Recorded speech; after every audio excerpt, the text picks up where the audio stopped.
प्रेम से बोलिए शनि देवता की जय हो। शनि देव को ग्रहों का राजा कहा जाता है।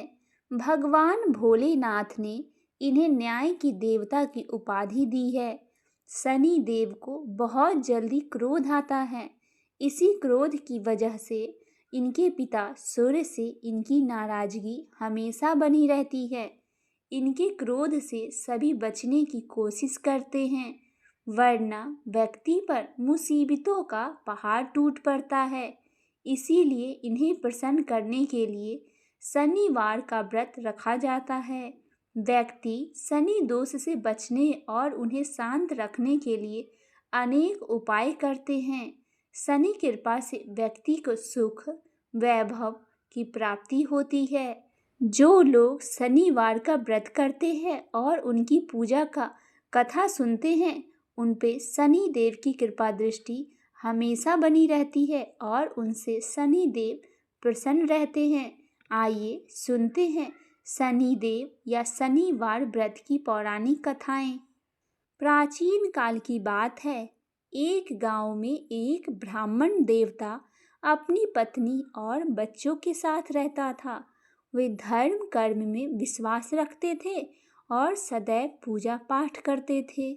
एक दिन जब ब्राह्मण देवता सुबह जागे तो वे बहुत चिंतित थे। यह देखकर उनकी पत्नी ने पूछा, स्वामी, आप इतनी चिंता में क्यों हैं? ब्राह्मण देवता ने उत्तर दिया, मुझे कई दिनों से एक ही सपना आ रहा है। एक व्यक्ति नीले वस्त्र धारण किए है और कहता है, तुम्हें मेरे साढ़े साथी लगेगी। पत्नी ने कहा, स्वामी, यह कोई नहीं, स्वयं भगवान शनिदेव है, जो आपको शनि की दशा लगाने की बात कर रहे हैं। जब वह पुनः स्वप्न में आए तो उनसे कहिए कि वे सवा पहर से अधिक न लगाए। ब्राह्मण देवता ने सहमति दी और कहा कि वे ऐसा ही करेंगे। अगली रात फिर से शनि देव ब्राह्मण के स्वप्न में आए और बोले, तुम्हें मेरी साढ़े साथी लगेगी। ब्राह्मण ने विनम्रता से प्रार्थना की, हे प्रभु, मुझ में इतनी सहन शक्ति नहीं है कि मैं वर्षों तक आपकी दशा झेल सकूं। कृपया कर सवा पहर तक ही लगा दीजिए और फिर लौट जाइए। शनि देव ने कहा, ठीक है, मैं सिर्फ सवा पहर तक ही रहूंगा। सुबह होते ही ब्राह्मण देवता ने पत्नी से कहा, मुझे शनि देव की कुदृष्टि लगी है। सवा पहर के लिए इस दौरान मैं वन में जाकर पूजा अर्चना करूंगा। पत्नी ने सहमति जताई और ब्राह्मण देवता जंगल चले गए। वहां उन्होंने पूजा पाठ किया। जब सवा पहर का समय पूरा होने ही वाला था तो वे घर लौटने लगे। लौटते समय उन्हें एक तरबूज का खेत देखा। उन्होंने सोचा, बच्चों के लिए 2 तरबूज ले चलूं। वे खेत के मालिक को ढूंढने लगे, लेकिन वह नहीं मिला तो 2 तरबूज तोड़कर उनका मूल्य वहीं रख दिया और घर की ओर चल पड़ा। जब वे नगर में पहुंचा तो 2 सैनिक ने उन्हें रोक लिया और पूछा, इस पोटली में क्या है? ब्राह्मण देवता ने उत्तर दिया, इसमें तरबूज है। लेकिन सैनिक को संदेह हुआ और उन्होंने पोटली खोलने को कहा। जैसे ही ब्राह्मण ने पोटली खोली, वे हैरान रह गए। तरबूज की जगह राजा के दोनों पुत्रों के कटे हुए सिर पोटली में था। सैनिक ने ब्राह्मण को बंदी बना लिया और राजा के सामने ले गए। राजा ने जब यह सुना तो क्रोधित होकर ब्राह्मण को फांसी की सजा सुना दी। ब्राह्मण ने राजा से प्रार्थना की, हे महाराज, मुझे अपनी अंतिम पूजा करने की अनुमति दी जाए। राजा ने अनुमति दे दी। ब्राह्मण ने पूजा शुरू की। जैसे ही सवा पहर का समय पूरा हुआ, शनि की कुदृष्टि समाप्त हो गई। कुछ ही क्षणों में राजा के दोनों पुत्र शिकार से घर लौट आए। यह देखकर राजा और सभी लोग आश्चर्यचकित रह गए। राजा ने ब्राह्मण को सजा से मुक्त कर दिया और पूछा, यह सब क्या था? ब्राह्मण देवता ने उत्तर दिया, मुझ पर शनि देव की सवा पहर की दशा लगी थी, जो अब समाप्त हो गई है। राजा ने पूछा, अगर शनि की दशा लगे तो क्या करनी चाहिए? ब्राह्मण देवता ने उत्तर दिया, काले कुत्ते को तेल लगाकर रोटी खिलाए। सामर्थ्यवान व्यक्ति काले घोड़े या काले हाथी का दान करे। शनिवार के दिन शनि देव की कथा और हनुमान चालीसा का पाठ करे। शनि देव को काले तिल, उड़द का तेल, लोहे का दान करे। जब ब्राह्मण घर पहुंचे तो पत्नी ने पूछा, स्वामी पोटली में क्या लाए हैं? ब्राह्मण ने कहा, बच्चों के लिए तरबूज लाया हूँ। पत्नी ने पोटली खोली, लेकिन यह क्या? तरबूज की जगह उसमें सोने, चांदी और हीरे जवाहरात भरे थे। ब्राह्मण देवता यह देखकर अत्यंत आश्चर्यचकित हो गए और प्रसन्न हो गए।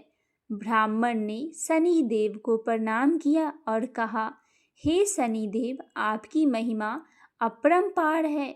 जब आपकी सवा पहर की दशा लगी तो तरबूज राजा के पुत्रों के सिर बन गए, और जब दशा समाप्त हुई तो वे ही तरबूज सोने चांदी के बन गए। हे शनिदेव, आप अपना कृपा करें और आपकी कुदृष्टि किसी पर न लगे, और जैसे आपने मुझ पर कृपा की वैसे ही सारे भक्तजनों पर आप करना। बोले शनिदेव महाराज की जय हो। आइए सुनते हैं शनि देव की दूसरी कथा। एक समय की बात है, भगवान सूर्य के पुत्र शनि बचपन में बहुत सुंदर थे और तेजस्वी भी थे।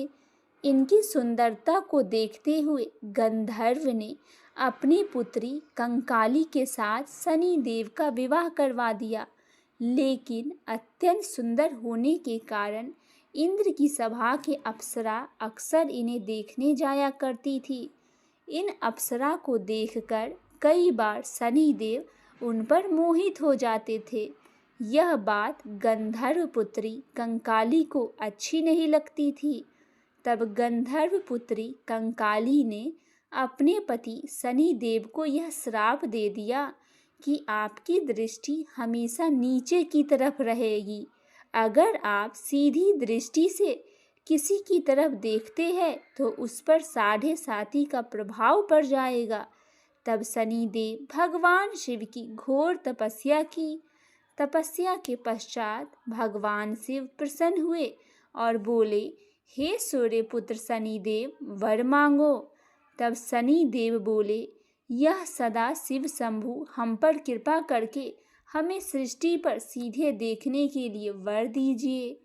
भगवान शिव बोले, जो व्यक्ति शनिवार के दिन पीपल के नीचे तेल चढ़ाएगा उस पर तुम्हारी पड़ने वाली दृष्टि शुभ दृष्टि में बदल जाएगी।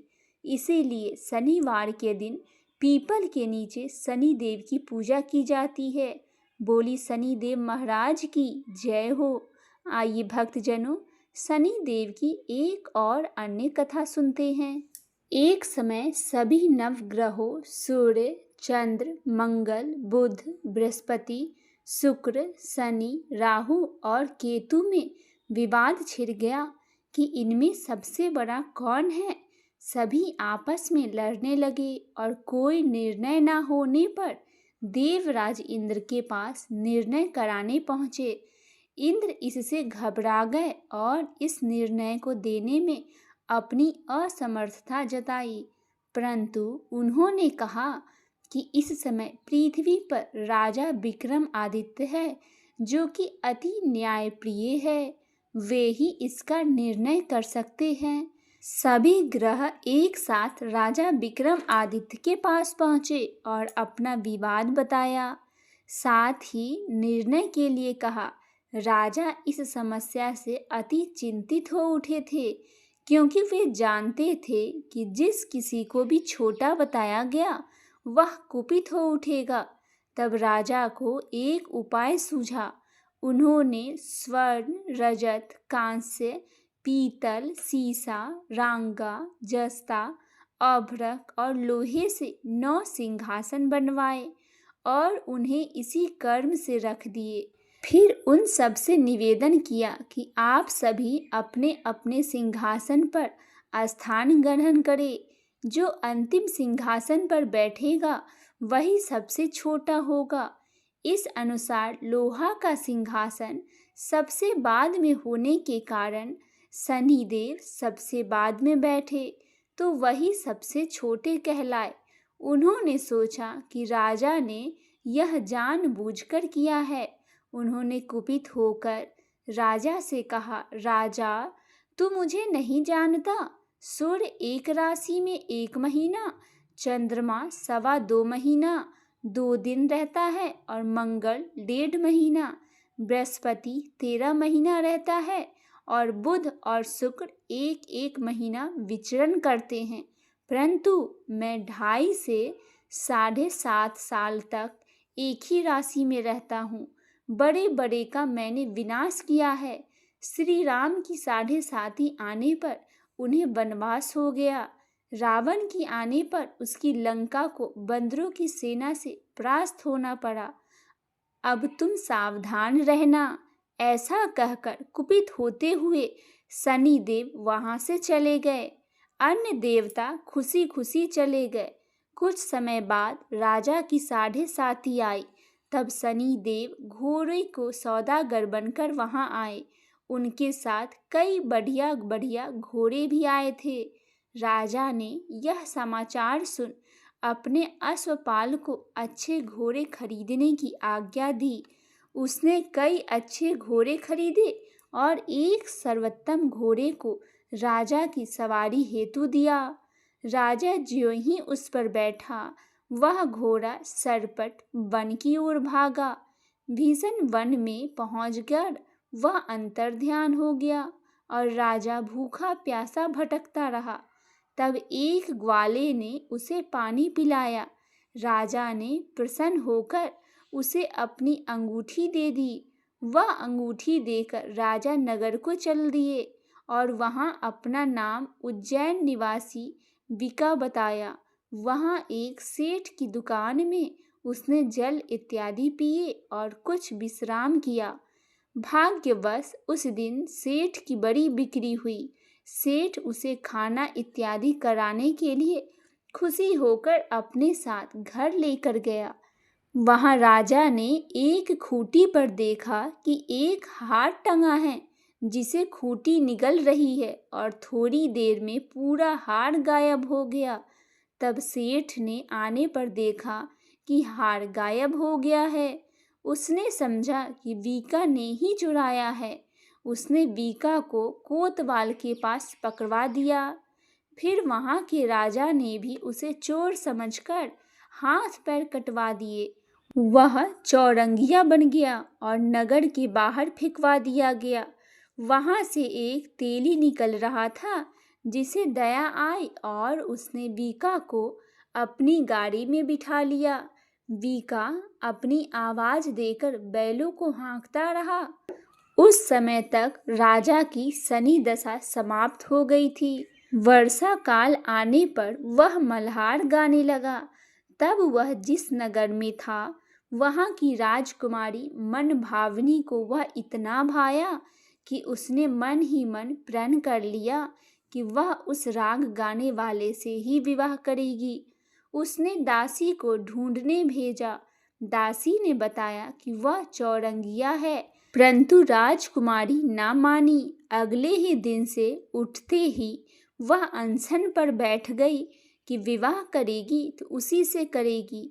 उसे बहुत समझाने पर भी वह ना मानी, तो राजा ने उस तेली को बुलवा भेजा और विवाह की तैयारी करने को कहा। फिर उसका विवाह राजकुमारी से हो गया। तब एक दिन सोते हुए स्वप्न में शनिदेव ने राजा से कहा, राजन, देखा तुमने मुझे छोटा बताकर कितना दुख झेला है। तब राजा ने उनसे क्षमा मांगी और प्रार्थना की, हे शनिदेव, जैसा दुख मुझे दिया है किसी को ना देना। शनिदेव मान गए और कहा, जो मेरी कथा और व्रत कहेगा उसे मेरी दशा में कोई दुख न होगा। जो नित्य मेरा ध्यान करेगा और चींटियों को आटा डालेगा, उसके सारे मनोरथ पूर्ण होंगे। साथ ही राजा को हाथ पैर भी वापस दे दिए। प्रातः आंख खुलने पर राजकुमारी ने देखा, वह आश्चर्यचकित रह गई। वीका ने उसे बताया कि वह उज्जैन का राजा विक्रमादित्य है। सभी अत्यंत प्रसन्न हुए और सेठ ने जब सुना तो वह पैरों पर गिरकर क्षमा मांगने लगा। राजा ने कहा कि वह तो शनि देव का कोप था, इसमें किसी का कोई दोष नहीं। सेठ ने भी निवेदन किया कि मुझे शांति तभी मिलेगी जब आप मेरे घर चलकर भोजन करोगे। सेठ ने अपने घर नाना प्रकार के व्यंजनों से राजा का सत्कार किया। साथ ही सबने देखा कि जो खूंटी हार निगल गई थी, वही अब उसे उगल रही थी। सेठ ने अनेक मोहरे देकर राजा का धन्यवाद किया और अपनी कन्या श्री कवरी से पानी ग्रहण का निवेदन किया। राजा ने सहर्ष स्वीकार कर लिया। कुछ समय पश्चात राजा अपनी दोनों रानी मनभावनी और श्री कंवरी को सभी उपहार सहित लेकर उज्जैन नगरी को चले गए। वहां पूरन वासियों ने सीमा पर ही उनका स्वागत किया। सारे नगर में दीपमाला हुई और सबने खुशी मनाई।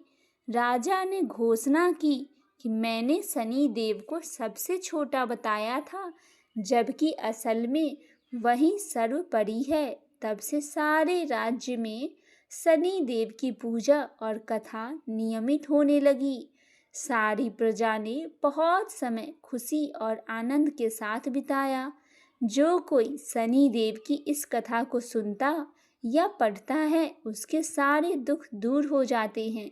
व्रत के दिन इस कथा को अवश्य ही पढ़ना चाहिए।